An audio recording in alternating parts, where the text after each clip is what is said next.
Voilà, imaginez que quelqu'un soit invité au tribunal pour un jugement et qu'à la fin il obtienne un acquittement. On imagine combien il serait soulagé. Combien ce serait un grand ouf de soulagement.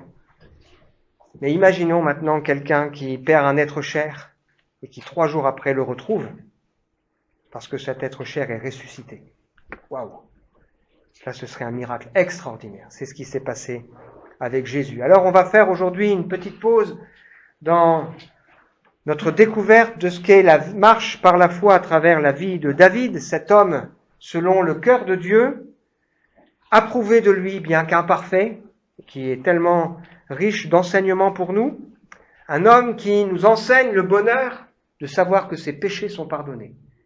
Et j'ai envie de poser cette question, est-ce qu'on a goûté au bonheur de savoir que nos péchés sont pardonnés? De savoir qu'entre nous et Dieu, eh bien, il y a cette réconciliation, il y a cette pleine paix. On va faire une pause parce qu'aujourd'hui c'est le dimanche de Pâques et que Pâques ce n'est pas rien pour nous chrétiens, pour nous croyants. On veut se rappeler que c'est notre espérance ultime. Alors si on devait faire un sondage pour demander aux gens dans la rue qu'est-ce que représente Pâques, j'imagine qu'on ne serait pas déçus.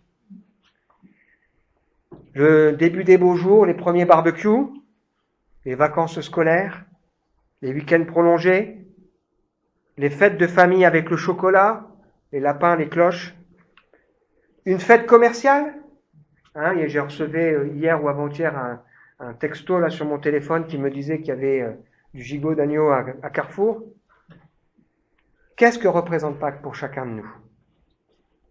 J'en profite pour rappeler que Pâques, ça s'écrit avec un S, parce qu'avant d'être une fête chrétienne, c'est une fête juive qui rappelle la sortie du peuple de son esclavage et du pays d'Égypte, parce qu'un agneau a été sacrifié, parce que par la foi, ils ont fait confiance au Seigneur. Et comme par hasard, les deux fêtes coïncident. Jésus, cet agneau qui nous donne la vie, est mort le jour de Pâques. Avec Noël, c'est probablement la fête la plus importante pour les chrétiens, mais celle dont on a volé le sens original. C'est la fête dans laquelle même les non-croyants se souhaitent de joyeuses Pâques. Moi, j'étais marqué quand j'étais au boulot. J'avais un ami non-croyant qui me disait « Joyeuse Pâques ». On donne des cadeaux aux enfants. C'est la fête dont on a détourné le plus le sens, comme celle de Noël. Alors, quelques remarques avant d'entrer dans le vif du sujet pour nous ce matin. Pâques, c'est ce qui fait du Dieu de la Bible un Dieu unique. Pas seulement un Dieu qui nous aime. Et parfois, il y a des gens qui disent, on a tous le même Dieu à partir du moment où on croit en un Dieu unique créateur. Non. Pâques, c'est ce qui fait du Dieu de la Bible un Dieu unique parce que c'est un Dieu qui, avant même la fondation du monde, avait prévu de sacrifier son Fils pour nous. La Bible nous dit que Jésus, c'est l'agneau qui a été immolé dans la pensée de Dieu avant même la fondation du monde. Ça veut dire qu'avant même d'avoir créé l'homme, avant même qu'il y ait le mal qui soit rentré dans le monde et que tout aille de travers, Dieu avait prévu de donner un moyen de salut à travers Jésus-Christ. Pâques, c'est ce qui fait du Dieu de la Bible un Dieu unique et du message de la Bible un message unique parce que c'est ce qui rend possible l'impossible. Aujourd'hui, je peux appeler Dieu mon Père. Je peux avoir l'assurance de la vie éternelle. Je peux avoir l'assurance que Dieu entend ma prière et qu'il m'est favorable. Je sais qu'un jour je le verrai, qu'il me transformera à sa ressemblance.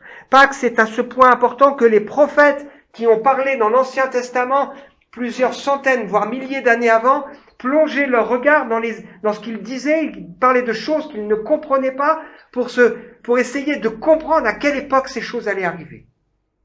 Et la Bible nous dit que même les anges, c'est la première lettre de Pierre, au chapitre 1er, nous dit que même les anges, ils plongent leur regard dans l'Évangile pour essayer de comprendre ce merveilleux message. Un message extraordinaire. Le chant des anges dans le ciel. Apocalypse chapitre 5, verset 11. C'est ce qui fait que quand Jésus est apparu transfiguré à ses disciples, Pierre, Jacques et Jean, en présence de Moïse et Élie, ils s'entretiennent tous les trois de ce que Jésus allait accomplir à Jérusalem. s'entretiennent ensemble de l'histoire de Pâques. Un tiers des évangiles qui nous parlent des 33 ans de la vie de Jésus, un tiers des évangiles sont consacrés au dernier jour de Jésus, sa mort et sa résurrection. Alors le message de ce matin, c'est croire en sa résurrection, ça change tout. Croire en sa résurrection, ça change tout. J'espère qu'on croit en la résurrection du Seigneur. J'espère qu'on croit en la résurrection des morts.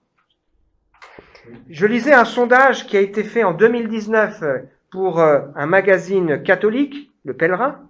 58% des catholiques seulement croient en la résurrection du Christ. Et seulement 10% croient en la résurrection des morts. Vous vous rendez compte ?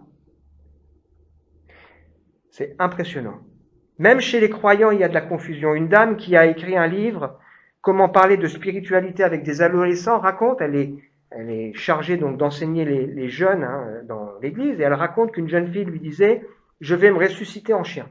Il y a une grande confusion sur ce qu'est la résurrection et le message de l'évangile. Sans la résurrection de Christ, on va le voir ensemble, ma foi est vaine, c'est-à-dire inutile. Est-ce que vous aimez perdre votre temps ? Est-ce que vous aimez vous investir dans quelque chose où ça sert à rien ? Est-ce que vous aimez qu'on vous mente ? Est-ce que vous aimez qu'on vous trompe ? Est-ce que vous aimez espérer quelque chose qui n'existe pas ? Eh bien, sans la résurrection, ma foi est vaine, la grâce de Dieu est vaine, mon témoignage est vain, mon espérance est vaine et mon travail est vain. C'est ce qu'on va découvrir ensemble ce matin. Alors, on va relire ensemble un texte qui est probablement l'un des textes les plus vieux de la Bible, qui est la confession de foi des premiers chrétiens, qui a été repris par Paul dans la lettre qu'il écrit aux Corinthiens. Alors on va lire 1 Corinthiens chapitre 15, versets 1 à 11.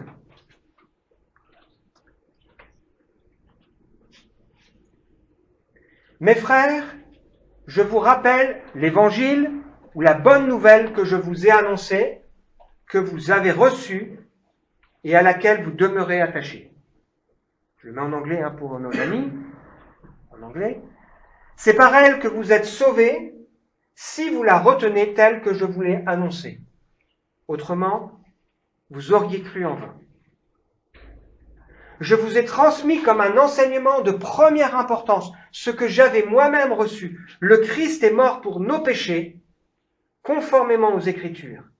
Il a été mis au tombeau, il est ressuscité le 3e jour, comme l'avaient annoncé les Écritures. Il est apparu à Pierre, puis aux 12. Après cela, il a été vu par plus de 500 frères à la fois, dont la plupart vivent encore aujourd'hui. Quelques-uns d'entre eux seulement sont morts. Ensuite, il est apparu à Jacques, puis à tous les apôtres. En tout dernier lieu, il m'est apparu à moi, comme à celui qui suis venu après coup. Oui, je suis le moindre des apôtres. Je ne mérite pas de porter le titre d'apôtre puisque j'ai persécuté l'Église de Dieu. Ce que je suis à présent, c'est à la grâce de Dieu que je le dois. Et cette grâce qu'il m'a témoignée n'a pas été inefficace. Loin de là, j'ai peiné à la tâche plus que tous les autres apôtres. Non pas moi, certes, mais la grâce de Dieu qui est avec moi. Bref, que ce soit eux ou que ce soit moi, voilà le message que nous proclamons et voilà aussi ce que vous avez cru.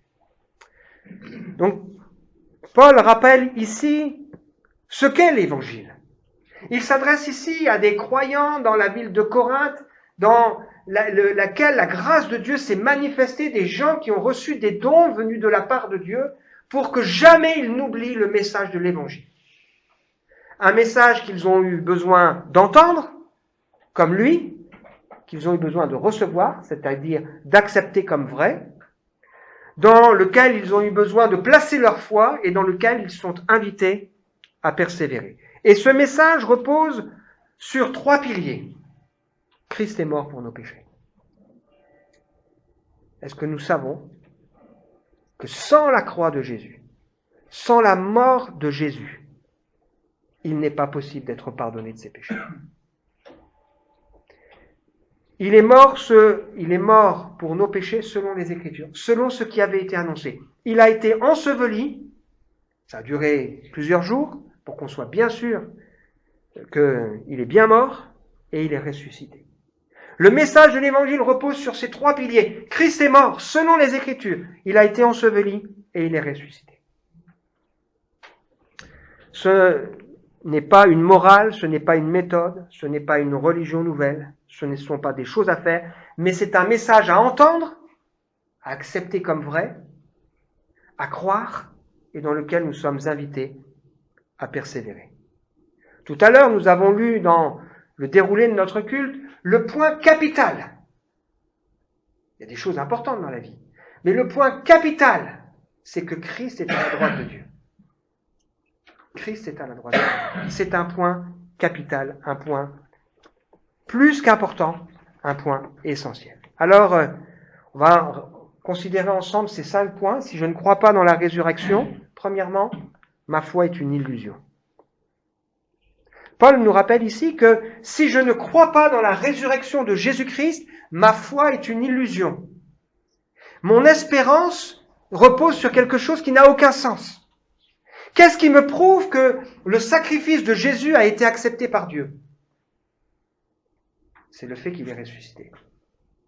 Et le fait que Jésus soit ressuscité me prouve que non seulement son sacrifice a été accepté, mais aussi que la résurrection des morts existe. Qu'il y aura donc un jugement, et que si je veux échapper à ce jugement, eh bien il me faut placer ma confiance dans celui qui est mort pour moi. La résurrection, c'est ce qui me plonge dans le royaume de Dieu, c'est ce qui me rappelle que je ne suis que de passage, c'est ce qui me rappelle que Dieu tient le calendrier de l'histoire. Christ est mort, enseveli et ressuscité selon ce qui a été annoncé, selon les Écritures.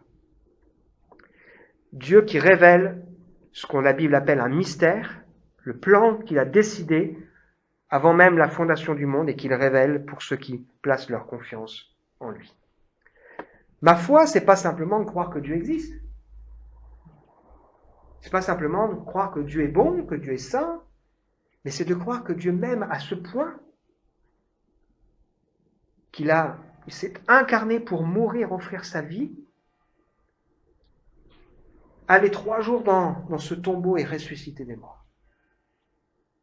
Et si ma foi, elle s'éloigne de cette vérité, ma foi, elle ne sert à rien. Ok, je croirai en Dieu. Ok, je croirai que la Bible est vraie. Ok, je croirai que Dieu peut entendre la prière. Ok, je pourrai même vivre certaines choses. Mais à quoi cela me servira-t-il si je ne place pas ma foi dans la résurrection du Seigneur? Dieu qui jugera les pensées et les actions secrètes des hommes. La croix, c'est Jésus qui non seulement nous ouvre la porte du ciel, parce que comme on l'a chanté, le voile du temple s'est déchiré, nous permettant de nous approcher de Dieu, mais la croix, c'est aussi Jésus qui triomphe des puissances, des autorités, des dominations. Jésus qui triomphe du dernier ennemi des hommes, c'est-à-dire la mort. Et je crois que Satan a été mis sous les pieds du Seigneur. Je crois qu'il y aura un jour une justice, et je crois qu'un jour je serai transformé à son image. Deuxième chose, c'est que la résurrection, c'est ce qui fait que la grâce de Dieu pour moi n'est pas inutile. Le texte que nous avons lu, j'ai toujours ému quand je le relis, parce que c'est un texte qui, un jour, m'a touché alors que je regardais un film à la télé. Il y avait, je crois que c'était une personne de couleur qui avait un don particulier et qui était en train de gâcher un peu sa vie, et son père lui dit, la grâce de Dieu envers toi ne doit pas être vaine. Paf! Ça m'a touché dans mon cœur. Et Paul, il dit que la grâce de Dieu dans sa vie n'a pas été vaine. C'est ce qui fait que sa vie a été transformée. Lui qui était un homme violent, un fanatique, un homme sans cœur, un intolérant, un extrémiste, bien que croyant, il a goûté à la grâce de Dieu lorsqu'il a compris la résurrection des morts. Qu'est-ce que la grâce de Dieu pour nous? Si la grâce, elle se limite au fait que Dieu m'exauce, ou au fait que Dieu me bénisse, au fait que je peux demander à Dieu de me guider, il y a la providence, où il répond à mes questions, à mes besoins, je vais passer à côté de l'essentiel. La grâce de Dieu dans la vie de Paul n'a pas été vaine parce qu'elle a transformé sa vie, parce que Paul a cru dans la résurrection du Christ, et donc dans la résurrection des morts. Qu'est-ce que la grâce transforme dans ma vie? Qu'est-ce que la grâce transforme dans ma vie? Que me servirait-il de goûter à la grâce de Dieu aujourd'hui, si demain c'est pour finir loin de lui? La croix, la résurrection, c'est l'assurance de la résolution de Dieu de faire grâce à des pécheurs. C'est l'assurance que Dieu qui a donné son Fils pour moi jamais me lâchera. Ça vous arrive d'avoir peur? Ça nous arrive. Regardez à la croix. Rappelez-vous la promesse. Dieu avait promis qu'il donnerait son Fils, mais qu'il ressusciterait son Fils. Il le dit à David. Et ce Dieu qui n'a pas épargné son propre Fils pour nous, c'est l'assurance que si Dieu est pour nous, qui sera contre nous? Et pour que Dieu soit pour nous, il faut choisir d'être de son côté. Choisir de dire, ok, j'abandonne. Ma vie, je te fais confiance. La croix, c'est ce qui fait que j'ai l'assurance que ceux que Dieu a prédestinés, il les a appelés, il les a mis à part. Il les a destinés pour être semblables à l'image de son Fils. Le premier-né ressuscité. C'est ce qui me donne l'assurance que la grâce de Dieu veut transformer mon caractère, ma vie, pour que je sois transformé à sa ressemblance. Et la croix, la résurrection, c'est ce qui me parle de son retour. De la résurrection et de la révélation des fils de Dieu. Qu'est-ce que représente la grâce de Dieu dans ma vie? Un soutien pour le présent? Oui. Mais plus que ça, une assurance pour l'avenir.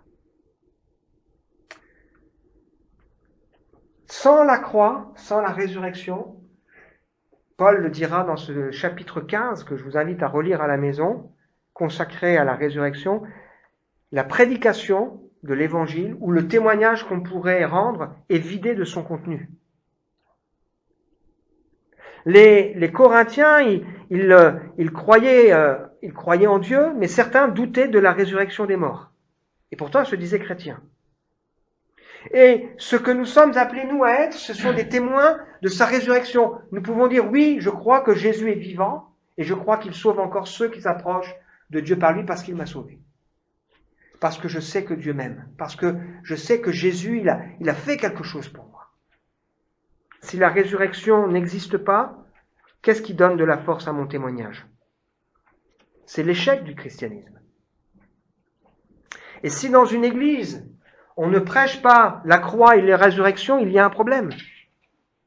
Si on ne parle pas de la vie à venir, il y a un problème. Parce que si Christ n'est pas ressuscité, nous sommes encore dans nos péchés. Si Christ n'est pas ressuscité, ceux qui sont morts sont perdus. Jésus n'est pas le meilleur homme. Il est le Sauveur ressuscité qui inaugure pour nous une nouvelle création et un nouveau chemin. Et ce qui nous amène au 4e point, c'est qu'il inaugure pour nous une espérance extraordinaire. C'est ce qui amènera Paul dans ce chapitre à dire, mais si on espère uniquement dans cette vie, on est le plus malheureux de tous les hommes. Qu'est-ce qui fait que des chrétiens, des chrétiens authentiques, des croyants sont prêts à accepter des souffrances, des sacrifices, à accepter des renoncements de carrière, de vie, à faire des choix, si ce n'est la foi dans la résurrection, dans une vie à venir? Je crois que je ressusciterai un jour avec un corps glorieux. Je crois que ce qui est corruptible sera transformé en quelque chose d'incorruptible. Je serai plus corruptible. Je crois que ce qui est semé méprisable ressuscitera plein de force, glorieux. Ce qui est semé faible, plein de force. Et que le corps que le Seigneur nous donnera sera un corps spirituel. Je ne sais pas ce que ça veut dire, mais un corps glorieux. C'est ce qui fait que les légères afflictions, épreuves du moment ne sont rien comparées à la gloire à venir. C'est ce qui fait que je crois qu'un jour, je recevrai de Dieu, nous recevrons de Dieu, la louange qui nous sera due. On est appelé ici-bas à louer Dieu. Mais un jour, on paraîtra dans sa présence, et si nous avons marché, nous avons accepté, cru, persévéré, eh bien le Seigneur dira, bon et fidèle serviteur, tu as été fidèle là, ces petites choses. Entre dans la joie de ton maître. Je crois que Christ régnera et que la mort sera réduite à l'impuissance, cet ennemi de Dieu et des hommes. Alors parfois les gens disent, mais on ne peut pas savoir. Si, puisque Christ est venu, il est venu pour nous révéler ce qui est dans la gloire, mais il est aussi mort et ressuscité. Il est vivant. Et enfin, la foi dans la résurrection, c'est ce qui fait que ma peine, mon investissement, le travail que je peux faire pour le Seigneur, tout ça a du sens et ne sera pas inutile. Grâce soit rendue à Dieu qui nous donne la victoire par notre Seigneur Jésus-Christ. Mes frères et sœurs bien-aimés, soyez fermes, inébranlables, travaillant de mieux en mieux à l'œuvre du Seigneur, sachant que votre travail ne sera pas vain dans le Seigneur. Ma vie témoigne ou non ma compréhension de la résurrection. Si je vis pour uniquement les choses de la terre, le présent, quelle est la place de la résurrection dans ma vie? Est-ce que, comme Jésus, j'ai à cœur de m'occuper des affaires de mon Père? Est-ce que j'ai conscience qu'un jour, il y aura les récompenses pour le travail que j'aurai fait? Ou pas? Est-ce que le salut a changé ma mentalité, mes priorités, mon raisonnement, mes motivations, mes critères sur ce qui est la réussite et le succès? Si on n'a pas d'espérance dans la résurrection, effectivement, à quoi servirait-il de nous investir pour l'éternité? Si on est uniquement à rechercher la bénédiction ici-bas, c'est quelque part, c'est la recherche d'autre chose que de la compréhension de l'Évangile. Bien sûr, Dieu veut nous bénir, je le crois, mais il veut nous ouvrir beaucoup plus le cœur et les yeux. Je vous rappelle l'Évangile que je vous ai annoncé,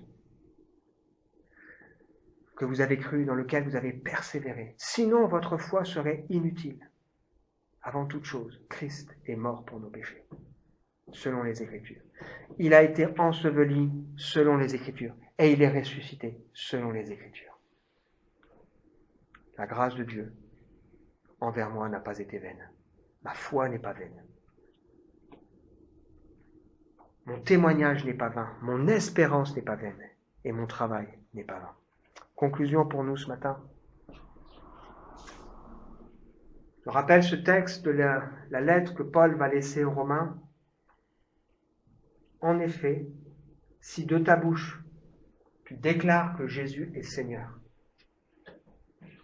et si dans ton cœur tu crois que Dieu l'a ressuscité des morts, tu seras sauvé. Car celui qui croit dans son cœur, Dieu le déclare juste. Celui qui affirme de sa bouche, Dieu le sauve. Il y a dans ce texte quelque chose d'important qui nous montre combien c'est à un moment donné important de formuler avec notre bouche, mais c'est pas des mots seulement, c'est quelque chose qui doit jaillir de mon cœur. Si je crois que Jésus est ressuscité, c'est parce que je crois qu'il est mort pour moi. Je crois qu'il a porté mes péchés. Et je crois que par sa résurrection, la porte du ciel m'est ouverte. Crois-tu que le Seigneur est mort pour tes péchés? Crois-tu que le Seigneur est ressuscité et qu'il t'entraîne dans sa vie et dans sa gloire? Sur quoi repose notre foi? Vivre sa foi uniquement pour les choses de la terre? C'est triste. Que représente la grâce de Dieu dans ma vie? Et quel est son but? Le Seigneur, il n'est pas venu pour arranger les choses de cette terre. Il est venu partager avec nous son royaume. Il est venu nous inviter à régner avec lui. Le problème de l'être humain, c'est que l'être humain, il veut vivre les choses sans Dieu. Tout ce que Dieu veut nous proposer de vivre avec lui. Il veut se faire un nom sans Dieu, alors que lui, il veut nous donner un nom nouveau. Il veut réussir sans Dieu, alors que lui, il veut nous rendre participants de sa gloire et de son royaume. Que représente la grâce de Dieu? Comment évalues-tu un message ou un témoignage? Et dans ta bouche, est-ce que la résurrection de Christ, elle représente quelque chose? C'est quoi ton espérance? Et sur quoi investis-tu ton temps et ton énergie? La foi, elle pénètre au-delà du voile, là où Christ est rentré, comme celui qui nous précède dans la gloire. Et de la même manière qu'il est mort, qu'il est ressuscité, qu'il est monté au ciel, de la même manière qu'il reviendra, pour prendre ceux qui lui appartiennent, ou il ressuscitera ceux qui sont morts en lui. Quelle espérance pour nous qui avons placé notre foi quand on perd un être cher, de savoir qu'il y a cette résurrection possible dans le Seigneur. Je vous invite à prier ensemble. Oui, Seigneur, ce matin, on veut lever les yeux et nous rappeler que la croix, elle est vide aujourd'hui. On veut se rappeler que le tombeau, il est vide. Et on veut se rappeler que Jésus, il est ressuscité, il est vivant. Et que parce qu'il est vivant, il sauve encore parfaitement toutes celles et tous ceux qui s'approchent de Dieu à travers sa vie. Seigneur, je prie que tu ouvres les yeux des cœurs pour que les uns et les autres, nous comprenions que si tu n'étais pas mort, enseveli et ressuscité, nous ne pourrions pas être sauvés. Nous ne pourrions pas goûter pleinement à la grâce de Dieu, qui est une grâce qui nous plonge dans l'éternité. Nous ne pourrions pas donner et trouver du sens à notre vie. Nous ne pourrions pas avoir une espérance qui change tout. Notre travail, notre investissement, tout ça serait vain. Mais tu es vivant. Et nous voulons, Seigneur, t'apporter toute notre confiance et toute notre adoration. Bénis, Seigneur, les cœurs. Amen. Amen.